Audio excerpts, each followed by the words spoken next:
स्वागत है आप सभी का आपके पसंदीदा चैनल वनडे एग्जाम जीएस। कैसे हैं आप सभी? आशा करता हूं आप सभी लोग खुश होंगे।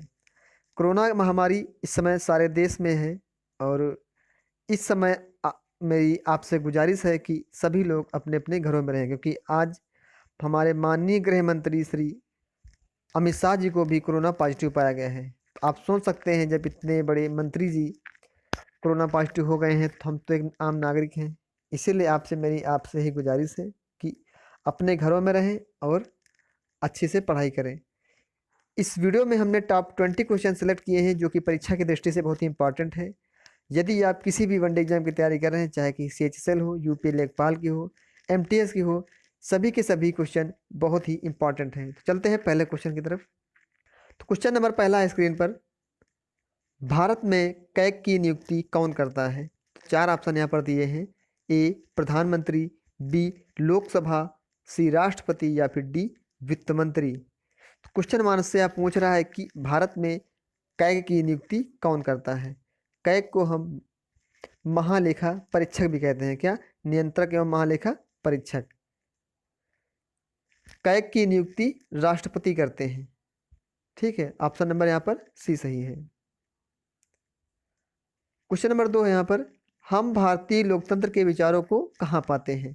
भाग सेकंड में, भाग फर्स्ट में, या फिर प्रस्तावना में, या फिर भाग फोर्थ में।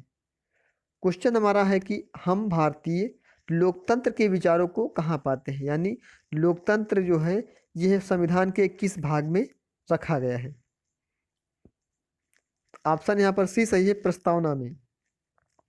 प्रस्तावना को संविधान की जननी कहा गया है, ठीक है, या आत्मा कहा गया है। कई रूप इसे दिए गए हैं। ऑप्शन नंबर सी यहाँ पर सही है। प्रस्तावना को पढ़ने से हमें संविधान के आंकड़ा मिल जाता है कि किस क्षेत्र में या किस क्षेत्र से संबंधित ये किताब है, यानी सारे संविधान का निचोड़ हमारे प्रस्तावना में निहित है। ऑप्शन नंबर सी यहाँ पर सही है। क्वेश्चन नंबर 3 है, जहाँ पीठासीन अधिकारी उस घर का सदस्य नहीं है, यानी कि जो पीठासीन अधिकारी है वो किस जगह नहीं जा सकता है? लोकसभा में, राज्यसभा में, विधानसभा में, या फिर विधान परिषद में। ऑप्शन नंबर यहाँ पर बी सही है। जो पीठासीन अधिकारी होता है उसको राज्यसभा में जाने की अनुमति नहीं है। वो लोकसभा में जा सकता है, विधानसभा में जा सकता है, विधान परिषद में जा सकता है, लेकिन उसे राज्यसभा में जाने की अनुमति नहीं है। अतः यहाँ पर ऑप्शन बी सही है। क्वेश्चन नंबर 4 है, संसद की PAC जिसका फुल फॉर्म है पब्लिक अकाउंट कमेटी, जिसे हिंदी में लोक लेखा समिति भी कहते हैं, के अध्यक्ष द्वारा नियुक्त किया जाता है। जो यह PAC होता है किसके द्वारा नियुक्त होता है? राज्यसभा के अध्यक्ष के द्वारा, राष्ट्रपति के द्वारा, भारत के प्रधानमंत्री के द्वारा, या फिर लोकसभा अध्यक्ष के द्वारा। ऑप्शन नंबर यहाँ पर डी सही है। जो PAC होता है पब्लिक अकाउंट कमेटी, इसकी नियुक्ति लोकसभा अध्यक्ष करता है। वर्तमान में इस समय लोकसभा अध्यक्ष ओम बिरला जी हैं। कौन है? ओम बिरला जी हैं। ठीक है। नेक्स्ट क्वेश्चन है, भारतीय संविधान के तहत रेजिडेंशियल पावर है, यानी जो भारतीय संविधान के तहत रेजिडेंशियल पावर है ये किसके अंतर्गत समाहित है? अंतर्राष्ट्रीय मामलों से अंतर्राष्ट्रीय मामलों से संबंधित शक्तियां इसके अंतर्गत होती हैं। ऑप्शन नंबर बी यहाँ पर है, शक्तियां जिन्हें विशेष रूप से संघ सूची में शामिल नहीं किया गया है। ऑप्शन सी है, आंतरिक आपातकाल से संबंधित शक्तियां, या फिर ऑप्शन डी है, शक्तियां जिनका प्रयोग केंद्र सरकार द्वारा और राज्य सरकार द्वारा किया जाता है, यानी इस पावर का प्रयोग किसके द्वारा किया जाता है। ऑप्शन नंबर यहाँ पर डी सही है, शक्तियां जिनका प्रयोग केंद्र और राज्य सरकार दोनों करती हैं, यानी ये ऐसी शक्ति है जिसका प्रयोग आवश्यकता अनुसार केंद्र सरकार भी कर सकती है और आवश्यकता अनुसार राज्य सरकार भी कर सकती है। किस पावर का? रेजिडेंशियल पावर का। क्वेश्चन नंबर 6 है, जम्मू और कश्मीर की शीतकालीन राजधानी क्या है?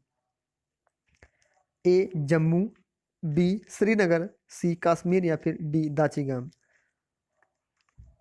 कुछ भारत के चुनिंदित राज्य हैं जिनकी राजधानी उनके मौसम के हिसाब से बदलती रहती है, जैसे कि जम्मू कश्मीर हो गया, और लेह लद्दाख हो गया, और उसकी सॉरी उत्तराखंड हो गया।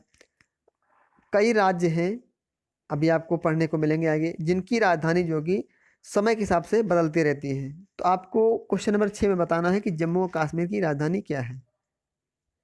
ऑप्शन नंबर यहाँ पर ए सही है, जम्मू। आप याद कैसे करेंगे? जम्मू का मतलब होता है जाम हो जाना, ठीक है। और शीतकालीन की बात करते हैं तो शीतकाल का मतलब होता है ठंडी, यानी ठंडी के मौसम में जाम जाना।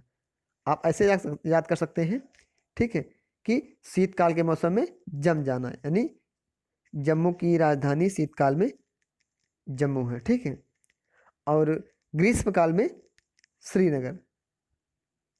क्वेश्चन नंबर अगला है, महाराष्ट्र की शीतकालीन राजधानी क्या है? ए नागपुर, बी पुणे, सी नासिक या फिर डी मुंबई। सही ऑप्शन यहाँ पर ए है, नागपुर। और ग्रीष्मकालीन है मुंबई। मुंबई को भारत का प्रवेश द्वार भी कहा जाता है। क्या कहा जाता है? भारत का प्रवेश द्वार, क्योंकि जितना भी जल द्वारा व्यापार होता है वो मुंबई से ही ज़्यादातर होता है। क्वेश्चन नंबर डी है यहाँ पर, उत्तराखंड की शीतकालीन राजधानी क्या है? देहरादून, गैरिसन, अल्मोड़ा या फिर स्कैर्डो। सही आंसर आपको देना है कि उत्तराखंड की शीतकालीन राजधानी क्या है।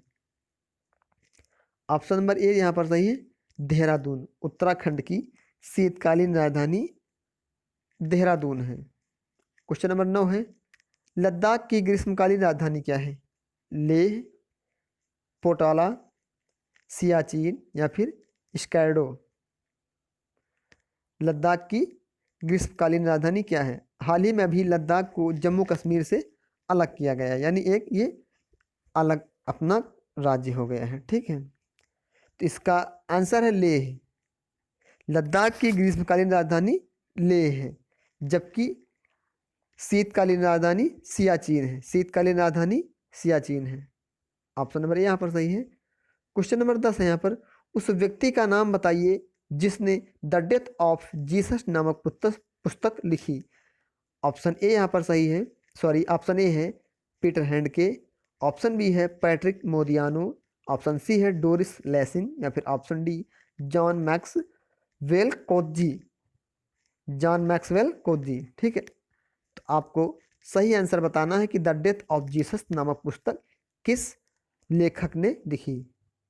तो ऑप्शन नंबर यहाँ पर डी सही है, जॉन मैक्सवेल कोजी ने द डेथ ऑफ जीसस नामक पुस्तक लिखी थी। क्वेश्चन नंबर 11 यहाँ पर, द डेथ ऑफ जीसस नामक पुस्तक के लेखक कौन है? नादिन गोर्डिमर, पॉल ऑस्टर, जे.एम. कोटजी या फिर ग्राहम स्विफ्ट।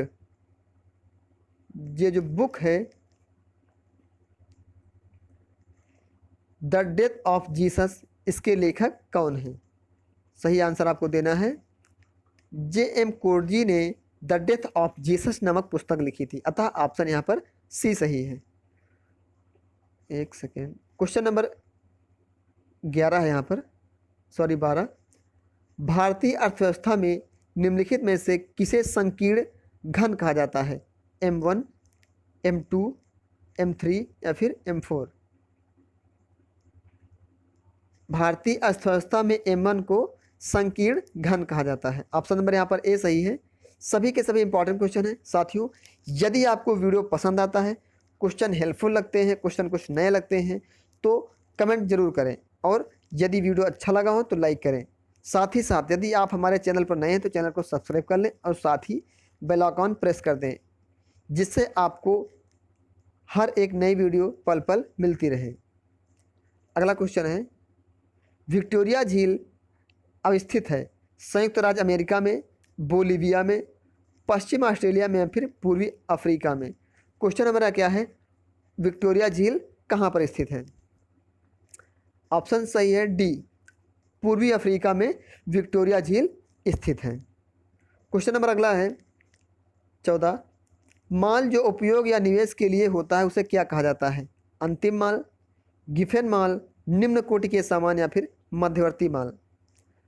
क्वेश्चन हमारा क्या था? माल जो उपयोग या निवेश के लिए होता है उसे क्या कहा जाता है? अंतिम माल, गिफेन माल, कोटि के समान या फिर मध्यवर्ती माल। सही ऑप्शन आपको देना है अंतिम माल। क्या कहा जाता है? अंतिम माल। अगला क्वेश्चन है क्वेश्चन नंबर 15। ब्रेंट इंडेक्स निम्नलिखित में से किसके साथ जुड़ा हुआ है? मुद्रास्फीति, कच्चे तेल की कीमत, सोने की कीमत या फिर निर्यात दर सूचकांक। सही आंसर आपको यहाँ पर देना है कि ब्रेंट इंडेक्स किससे संबंधित है? कच्चे तेल की कीमत को ही ब्रेंट इंडेक्स कहते हैं या उसकी श्रेणी से संबंधित है, अतः ऑप्शन यहाँ पर बी सही है। क्वेश्चन नंबर 16 है, राष्ट्रीय ऋण के एक हिस्से को बाहरी ऋण के रूप में जाना जाता है। ए, नागरिकों द्वारा विदेश सरकार को दिया गया। बी, विदेश से अपने नागरिकों द्वारा उधार ली गई राशि। सी, अपनी सरकार द्वारा विदेशी सरकार को दिया गया। या फिर ऑप्शन डी, विदेश से इसकी सरकार द्वारा उधार लिया गया। ये अर्थव्यवस्था के क्वेश्चन है, मानता हूँ आपको थोड़े से टफ लगेंगे, ठीक है, लेकिन थोड़ा सा आप कोऑपरेट करिए, आपको सही समझ में आ जाएगा। यदि आपको नहीं समझ में आ रहा है, आपको इकोनॉमिक्स से रिलेटेड वीडियो चाहिए, आप कमेंट करें, हम आपको अच्छे से समझाने की कोशिश करेंगे और स्पेशली इकोनॉमिक्स के वीडियो हम आपको प्रोवाइड कराएंगे। तो ऑप्शन नंबर यहाँ पर डी सही है। क्वेश्चन नंबर क्या था? राष्ट्रीय ऋण के एक हिस्से को बाहरी ऋण के रूप में जाना जाता है। क्या? विदेश से इसकी सरकार द्वारा उधार लिया गया, यानी क्या? विदेश से इसकी सरकार द्वारा उधार लिया गया। क्वेश्चन नंबर 17 है, जीएनपी की गणना के लिए निम्नलिखित में से कौन सी विधि नहीं है? व्यय दृष्टिकोण, आय दृष्टिकोण, आपूर्ति की प्राथमिकताएं या फिर उपभोक्ता वरीयताएं। क्वेश्चन नंबर क्या है? जीएनपी की गणना के लिए निम्नलिखित में से कौन सी विधि नहीं है? ऑप्शन नंबर यहाँ पर बी सही है, आय दृष्टिकोण। कौन सी विधि नहीं है? आय दृष्टिकोण नहीं है, ठीक है। क्वेश्चन नंबर 18 है, त्रिपुरा राज्य कब बना? बहुत ही इंपॉर्टेंट क्वेश्चन है। त्रिपुरा ही नहीं, भारत के जितने भी इस समय वर्तमान में केंद्र शासित राज्य 28 हैं, सभी केंद्र शासित राज्य एवं इस समय राज्य कितने हैं? 28 एवं केंद्र शासित राज्य 9 हैं। तो सभी राज्यों की आप स्थापना वर्ष जरूर याद कर लें, क्योंकि ये एक नया क्वेश्चन जरूर पूछा जाएगा। क्वेश्चन नंबर क्या है? त्रिपुरा राज्य कब बना? ऑप्शन ए 21 जनवरी 1972, ऑप्शन बी 30 मई 1987, ऑप्शन सी 21 जनवरी 1973 या फिर ऑप्शन डी 25 दिसंबर 1971। 21 जनवरी 1972 को त्रिपुरा राज्य बना था। क्वेश्चन नंबर 19 है, क्लाउड लेपर्ड नेशनल पार्क किस पर स्थित है? क्लाउड लेपर्ड नेशनल पार्क किस पर स्थित है? असम, ओडिशा, गुजरात या फिर त्रिपुरा? किस राज्य में स्थित है? आपको सही आंसर बताना है। इंपॉर्टेंट क्वेश्चन है ये। त्रिपुरा में ये जो क्लाउड लेपर्स नेशनल पार्क है, कहाँ पर स्थित है? त्रिपुरा में।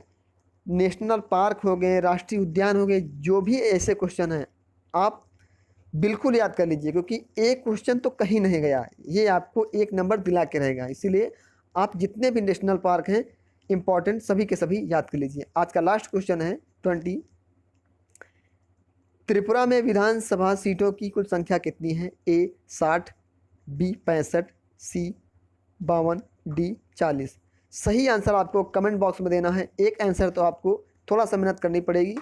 और वीडियो कैसा लगा आपको कमेंट करके जरूर बताइएगा। यदि आप नए हैं तो चैनल को सब्सक्राइब कर लीजिए, साथ ही बेल आइकन प्रेस कर दीजिए। मिलते हैं एक नए वीडियो के साथ, तब तक के लिए राधे राधे।